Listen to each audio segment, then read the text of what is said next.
Hello friends, स्वागत है आप सभी का जेएस विजन एकेडमी पर। तो आइए आज हम देखेंगे ये जो है पीवाईक्यू है और पीवाईक्यू 2026 का है। फिलहाल 2026 में पूछा गया ये बहुत ही महत्वपूर्ण क्वेश्चन है, व्यापम द्वारा ही पूछा गया है। तो मंडी उप निरीक्षक भर्ती परीक्षा की जो भी स्टूडेंट्स तैयारी कर रहे हैं, ठीक है, परिवहन आरक्षक में भी कुछ कंप्यूटर सिलेबस है, अगर तो आप भी देख सकते हैं। तो मंडी उप निरीक्षक 2026 के लिए काफी इंपॉर्टेंट होगा। क्यों? क्योंकि अभी जो एग्जाम है वो एक तो कथन और कारण बेस पर है और कूट पर आधारित प्रश्न व्यापम ज्यादा पूछ रहा है। तो ये पीवाईक्यू 2026 का है, व्यापम द्वारा ही पूछा गया क्वेश्चन पेपर है। तो ये हम सॉल्व करेंगे और आज का टॉपिक हमारा कंप्यूटर से संबंधित सामान्य जानकारी या कंप्यूटर की सामान्य जानकारी। तो आइए स्टार्ट करते हैं। और चैनल में जो फर्स्ट बार जुड़े होंगे चैनल को सब्सक्राइब कर लीजिएगा, बेल आइकन में ऑल जरूर प्रेस करके रखिएगा ताकि वीडियो को नोटिफिकेशन पहुंचता रहे। टेलीग्राम ज्वाइन नहीं किए हैं तो डिस्क्रिप्शन के नीचे मैं टेलीग्राम का लिंक दे दिया हूं, उसको जाकर के जरूर ज्वाइन कर लीजिएगा। तो आइए देखते हैं, ये सॉल्व करिए क्वेश्चन पेपर, क्योंकि किस तरह से क्वेश्चन पूछा जा रहा है वर्तमान में, ठीक है, ये काफी इंपॉर्टेंट है। तो आइए देखते हैं, निम्नलिखित को सुमेलित कीजिए। और किसी भी एग्जाम में आप देख रहे होंगे अभी जो है, चाहे वो सीजीपीएससी हो या व्यापम हो, इसी लेवल का क्वेश्चन, इसी तरह से क्वेश्चन पूछा जा रहा है, ठीक है।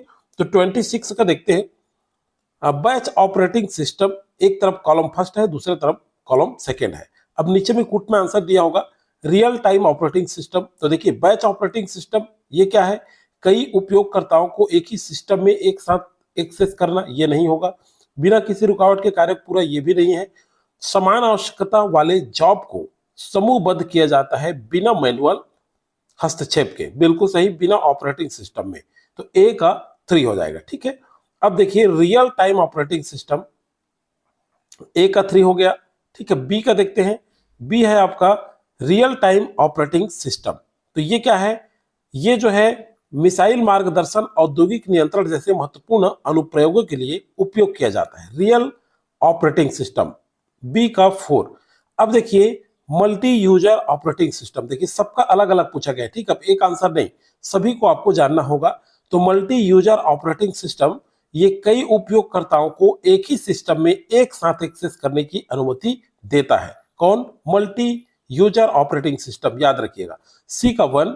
अब बच गया अपने पास क्या? डी। तो डी का क्या हो जाएगा? तो डी हो जाएगा आपका, देखिए मल्टी यूजर ऑपरेटिंग सिस्टम। अब बचा हमारे पास क्या है? 2 है।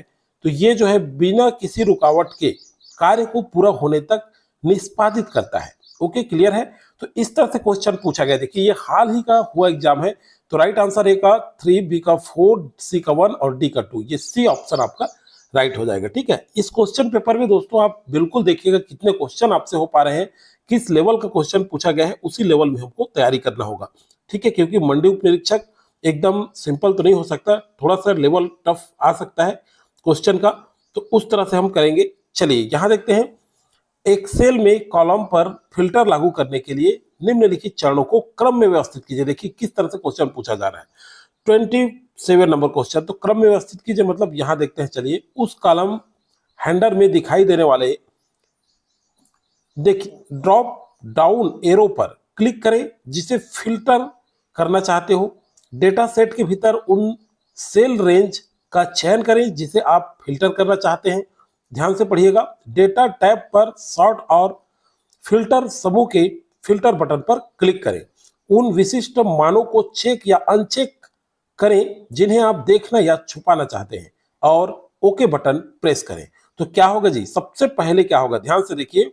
सबसे पहले डेटा सेट भीतर उन सेल रेंज का चयन करें जिसे आप फिल्टर करना चाहते हैं, फर्स्ट नंबर हो जाएगा, ठीक है। क्रम से व्यवस्थित करने बोला है, ठीक। दूसरा हो जाएगा आपका डेटा टैब पर सॉर्ट और फिल्टर समूह फिल्टर पर क्लिक करें, ये दूसरा हो जाएगा। एल के बाद एम, फिर उसके बाद हो जाएगा उस कॉलम हैंडल में दिखाई देने वाले पर क्लिक करें जिसे फिल्टर करना चाहते हैं, थर्ड नंबर। अब बच गया कौन सा? चौथा, एन, उन विशिष्ट मानों को चेक करें। तो इस तरह से क्रम होगा, ठीक है। तो ये क्रम किसमें है? आंसर आपका बी में है। तो देखिए इस तरह से क्रम में व्यवस्थित करें। बार बार ये क्वेश्चन पूछा जा रहा है, चाहे आप सीजीटेट एग्जाम को ले लीजिए, इतना टफ लेवल में क्वेश्चन आया था, ठीक है। सामान्य तो नहीं कहा जा सकता, तो मंडी निरीक्षक का हमें उसी लेवल पे तैयारी करना होगा। और ये सब कैसे पता चलता है? जब हम प्रीवियस ईयर क्वेश्चन करते हैं। और ये 2026 का, फिर से मैं बता दूं, 2026 का ही ये पीवाईक्यू क्वेश्चन पेपर है, इसलिए बहुत इंपॉर्टेंट है। ये सारे क्वेश्चन आप जरूर देखिएगा। इसका मैथ्स भी कराऊंगा आपको, रीजनिंग भी मैं सॉल्व कराऊंगा। 28 नंबर क्वेश्चन, तो 28 नंबर क्वेश्चन में क्या पूछा गया है, चलिए देखते हैं। आयुष्मान भारत डिजिटल मिशन का कौन सा घटक अस्पतालों के बीच रोगी डेटा का सुरक्षित आदान प्रदान सुनिश्चित करता है। तो health ID, digi locker, uniform health interface और आरोग्य सेतु। तो बताइए 28 नंबर क्वेश्चन का सही आंसर हो जाएगा यूनिफाइड हेल्थ इंटरफेस। देखिए इस तरह से भी क्वेश्चन पूछा गया है 28 का सी। 29 नंबर क्वेश्चन पे चलिए चलते हैं। देखिए यहां भी अभिकथन और कारण दिया हुआ है, ध्यान से पढ़िएगा। कथन और कारण, तो अभिकथन क्या दिया है? अभिकथन एएस है, गूगल स्कॉलर शोध के लिए सत्यापित शैक्षिक सामग्री प्रदान करता है। ठीक है, तो ए ये बिल्कुल सही है अभिकथन। कारण क्या दिया गया है? यह विश्वसनीयता के लिए सहकर्मी समीक्षित जर्नल और जो है थीसिस और सम्मेलन पेपर को सूचीबद्ध करता है। बिल्कुल दोनों सही हैं और ये क्या है, दोनों सत्य है और आर ए एस की सही व्याख्या करता है। बिल्कुल ए जो है राइट आंसर हो जाएगा। ठीक, चलिए आगे चलते हैं। 29 के बाद 30 नंबर क्वेश्चन देखते हैं। देखिए यहां दिया है कौन सा उपकरण इनपुट और आउटपुट दोनों उपकरणों के रूप में कार्य नहीं कर सकता। ठीक है, नहीं कर सकता वाला क्वेश्चन रहता है, ध्यान से पढ़िएगा। टच स्क्रीन, प्लॉटर, मोडेम और हेडसेट। आपको अगर हिंदी में पढ़ने में समस्या होता है तो इंग्लिश में आप देख सकते हैं, इंग्लिश ज्यादा सरल होता है, यहाँ स्पष्ट आपको समझ में आ जाएगा। 30 नंबर क्वेश्चन देखें। 30 नंबर क्वेश्चन का सही आंसर क्या होगा? चलिए 30 नंबर क्वेश्चन का आंसर है आपका ये जो है प्लॉटर। कौन सा उपकरण इनपुट और आउटपुट दोनों उपकरणों के रूप में कार्य नहीं कर सकता? तो प्लॉटर नहीं कर सकता। ठीक है, 30 नंबर क्वेश्चन का बी। 31 नंबर क्वेश्चन पे चलते हैं। 31 है, देखिए सीपीयू के भीतर यूनिट का, ठीक है, यूनिट का मुख्य कार्य है। क्या क्या कार्य है? देखिए इसमें भी कुट में आंसर है, जहां तक नहीं, कुट में नहीं है। चलिए सीपीयू के भीतर कंट्रोल यूनिट का मुख्य कार्य क्या है? गणितीय एवं तार्किक कार्य करना, एएलयू द्वारा त्वरित पहुंच के लिए डेटा को स्थायी रूप से संग्रहित करना, मेन स्टोरेज से और मेन स्टोरेज तक डेटा के प्रवाह को निर्देशित एवं समन्वित करना। बिल्कुल सही। तो देखिए मेन स्टोरेज और मेन स्टोरेज तक, मेन स्टोरेज से मेन स्टोरेज तक डेटा प्रवाह को निर्देशित एवं समन्वित करता है। काफी बढ़िया क्वेश्चन पूछा गया है। 31 नंबर क्वेश्चन का आंसर होगा सी। ठीक है, 32 नंबर क्वेश्चन पे चलते हैं दोस्तों। देखिए इस तरह से क्वेश्चन पूछा गया है, कंप्यूटर जनरेट, ठीक है, कंप्यूटर जनरेटेड, देखिए इमेजरी मतलब सीजीआई और विजुअल इफेक्ट्स सॉफ्टवेयर किस उद्योग में आवश्यक उपकरण है? तो ये चार्टर्ड अकाउंटेंसी में, फिल्म और मनोरंजन में, यहाँ देखिए फार्मास्यूटिकल विनिर्माण में और दूरसंचार नेटवर्किंग में। तो राइट आंसर क्या हो जाएगा इसका? 32 नंबर क्वेश्चन का राइट आंसर क्या होगा? फिल्म और मनोरंजन में। ठीक है, 32 का बी जो है राइट आंसर होगा। 33 नंबर क्वेश्चन पे चलते हैं। चलिए इस तरह से क्वेश्चन पूछा गया है। नेक्स्ट क्वेश्चन है, लेजर प्रिंटर की विशेषताओं में क्या शामिल है? अब देखिए लेजर प्रिंटर की विशेषता को अलग अलग पूछा गया है कूट के आधार पर, क्या सही है? तो 33 नंबर पे हम आंसर करेंगे। देखिए टोनर पाउडर का उपयोग, टोनर पाउडर जो है उसका उपयोग करता है, जे बिल्कुल सही। उच्च गति के लिए जाना जाता है, ये भी सही है। ये लेजर प्रिंटर के बारे में पूछा जा रहा है, स्याही का छिड़काव करके प्रिंट करता है, ये सही नहीं है। नॉन इंपैक्ट प्रिंटर है ये क्वेश्चन अलग से पूछा जाता है। लेजर प्रिंटर क्या है, इंपैक्ट है या नॉन इंपैक्ट, ये भी पूछा जाता है। तो इतने सब चीज सॉल्व किए रहेंगे और क्वेश्चन मान लीजिए एक तरह से आ गया, ये कूट में है, मान लीजिए लेजर प्रिंटर मुख्य रूप से क्या है, नॉन इंपैक्ट प्रिंटर है, ये भी इंपॉर्टेंट है। तो सी जो है जे के और एम, सी जो है राइट आंसर होगा 33 नंबर क्वेश्चन। ठीक है, 34 नंबर क्वेश्चन पे चलते हैं। निम्नलिखित गूगल उत्पादों को उनके लॉन्च के क्रम में व्यवस्थित करें। लॉन्च के क्रम में, तो गूगल देखिए यहाँ पे assistant, Google brain, Google translate और बार एआई और गूगल गैप्स। तो बताइए इसमें क्या बोला है? गूगल उत्पादों को उनके लॉन्च, जब जैसे जैसे लॉन्च हुआ है उसके क्रम में व्यवस्थित करना है। तो 34 नंबर क्वेश्चन अब देखते हैं। सबसे पहले गूगल गैप्स होगा, फिर उसके बाद गूगल ट्रांसलेट, ठीक है, उसके बाद है आपका गूगल ब्रेन तीसरे नंबर पर, चौथे नंबर पर है आपका गूगल असिस्टेंट, फिर लास्ट आ जाता है आपका पांचवा, यहां देखिए लिखा है नाम बदलकर जेमिनी। ठीक है, ये लिखा है बार्ड एआई। ठीक है, बार्ड एआई। तो यहां पे राइट आंसर होगा हमारा OMLKN, ये है क्रम 34 का सी। तो देखिए क्वेश्चन का लेवल कैसा है, ये देखिए आप इस तरह से क्वेश्चन पूछा गया है, तो सरल तरीके से हम तैयारी नहीं कर सकते, थोड़ा सा हमें देखना पड़ेगा इस तरह से क्वेश्चन। निम्नलिखित देखिए नीचे कथन और कारण दिए गए हैं। कथन और कारण कितने क्वेश्चन दिख रहे हैं? कथन है एमएस डॉस मुख्य रूप से एक command line interface operating system है। 35 नंबर क्वेश्चन। तो देखिए ये सही कहा गया है, एमएस डॉस मुख्य रूप से एक command line interface operating system सही है। कारण है एमएस डॉस डिस्क पर फाइल भंडार को व्यवस्थित करने के लिए फाइल एलोकेशन टेबल प्रणाली का उपयोग करता है। ये दोनों सही है, लेकिन ये सही व्याख्या नहीं करता। ठीक है, तो ए एस और आर दोनों सत्य है, लेकिन आर ए एस की सही व्याख्या नहीं करता, मतलब बी ऑप्शन राइट होगा। 35 नंबर क्वेश्चन देखें, बी जो है क्या होगा, राइट आंसर होगा।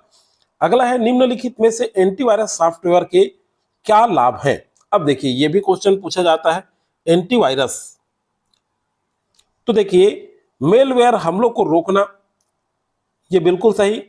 दूसरा है वायरस का पता लगाना, ये भी सही है।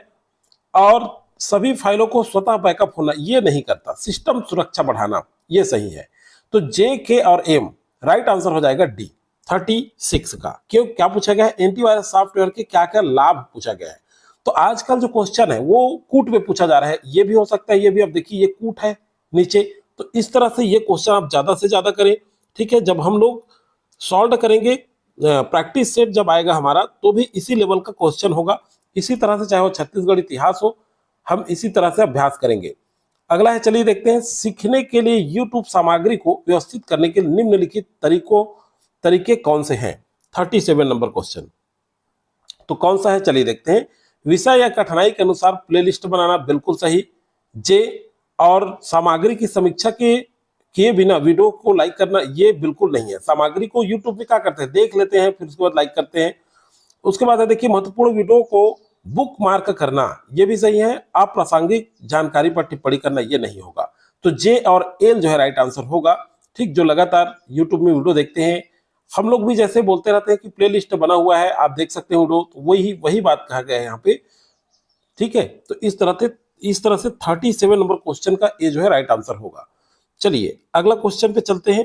38 नंबर क्वेश्चन क्या दिया गया है? किस प्रकार की ई गवर्नेंस सेवा नागरिकों को ऑनलाइन शिकायत दर्ज करने में मदद करती है?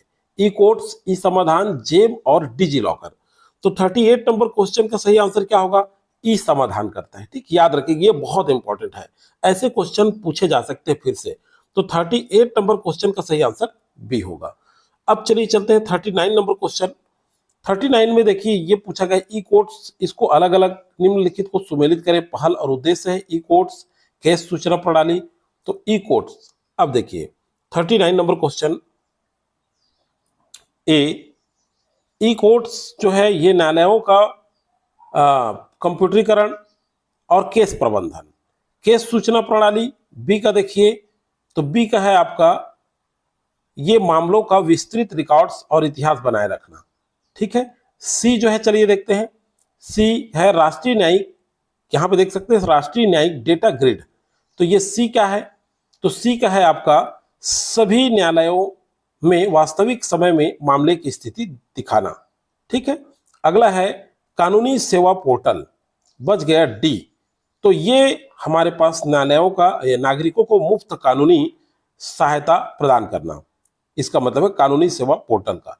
तो इस तरह से ऑप्शन जो होगा, ए का 2, बी का 4, सी का 3 और डी का 1, सी जो है राइट आंसर होगा।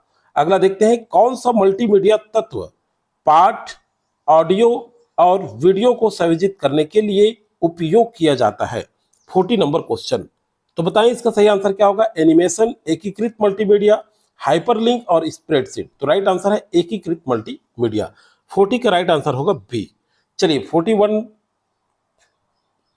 अब देखिए सामान्य मानसिक योग्यता आ गया, ये यहां तक क्वेश्चन हमने कर लिया है जितने क्वेश्चन पूछा गया है 2026 में। और ये व्यापम कहीं फिर से मैं बता दूं क्वेश्चन पेपर है, प्ले लिस्ट बना हुआ है दोस्तों, मंडी उप निरीक्षक और मंडी परिवहन आरक्षक का, दोनों का अलग अलग वीडियो आप देख सकते हैं। तो ये काफी इंपॉर्टेंट है। इसके बाद हिंदी का भी कुछ क्वेश्चन पूछा गया है, उसको मैं अगले वीडियो में कराऊंगा। सामान्य मानसिक योग्यता, गणित भी लगातार जो है चालू रहेगा हमारा क्लासेस।